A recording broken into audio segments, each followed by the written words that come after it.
Hello and welcome to another episode of the Anime Lounge Short Flights. I'm your host Lance here to talk about Undead Unluck episode 17. If you watch me to this point, you know that I'm covering the manga along with the anime so I can compare and contrast stuff.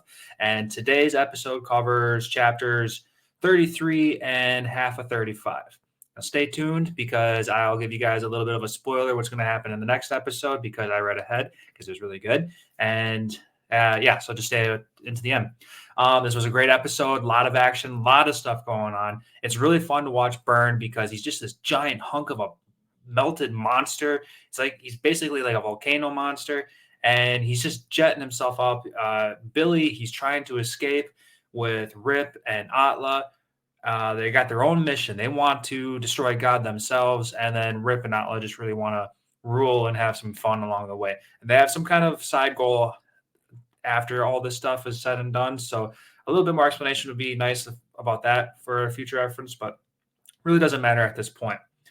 Now, while they're trying to escape, of course, Fuko and Andy, they're trying to stop them, and they get this idea that they're going to mix Unluck's ability with Andy and chop off Andy's head after he gets kissed, and his unlucky head is going to go inside the core, not the core, but inside the mouth of Burn, and then bad stuff was going to happen there. So it was really interesting about the sequence of events. So what happened was they were trying to get this, it's called the unbreakable pile cannon, which was that big pillar that just stabbed Burn through the chest or whatever.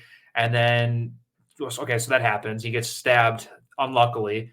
And in addition to that, they freeze the area. And now this is one part of anime logic that didn't make quite sense. Burn, who's made of such hot pieces, he can freeze, but why didn't any of the humans freeze? So that's why I'm calling some anime logic BS on that one. But I thought that was kind of funny. Whatever.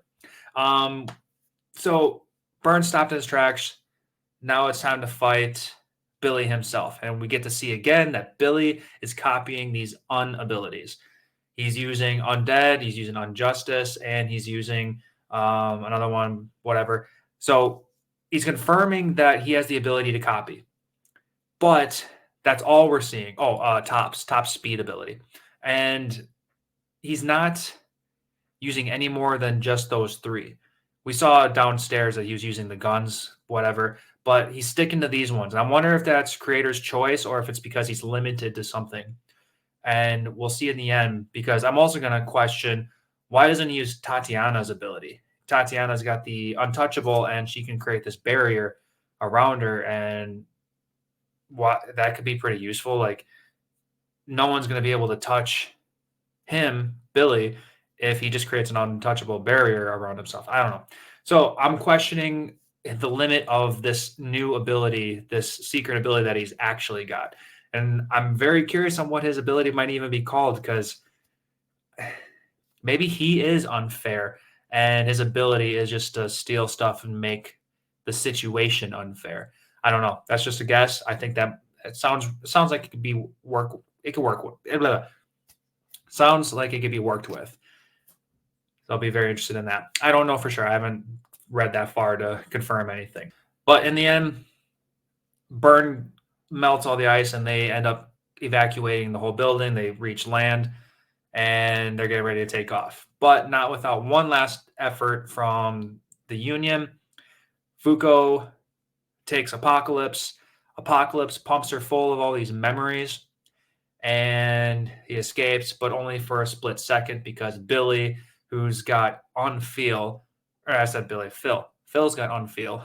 Phil was like he looks kind of like Pinocchio or something like that. He reminds me of like some mannequin or something put together. Anyway, Phil has got Unfeel. And because he's not going to be able to feel anything, he can withstand any kind of memories that might be pumped into him. So that's why he can be secured in that way. And the episode ends with Billy admitting not defeat, but more of like a draw, like I was trying to say. And he's going to go secure the Ark.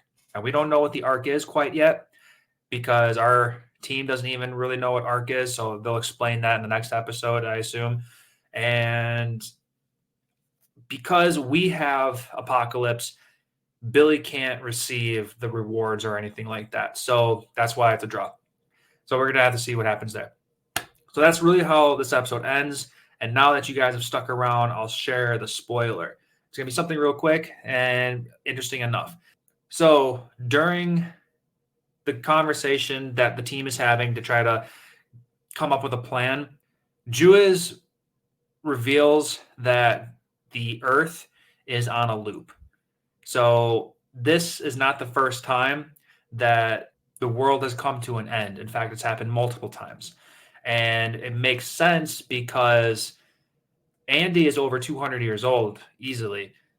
And if that's the case, you might have to ask how long has Apocalypse been around?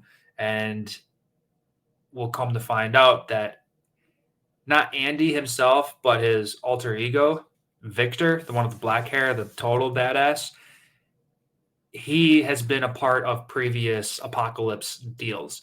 And the memories that artifacts have been showing people have been memories of past explosions and stuff like that. Not what's going to happen in the future, but stuff that's happened in the past and very well could be repeated. So that's why it's important.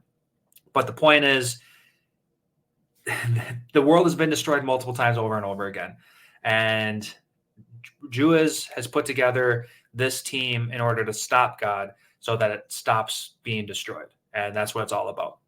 You'll find that up in the next episode. So I hope you guys enjoyed that little spoiler. So that's going to finish up today's episode. So thank you for watching, and I'll catch you guys next week.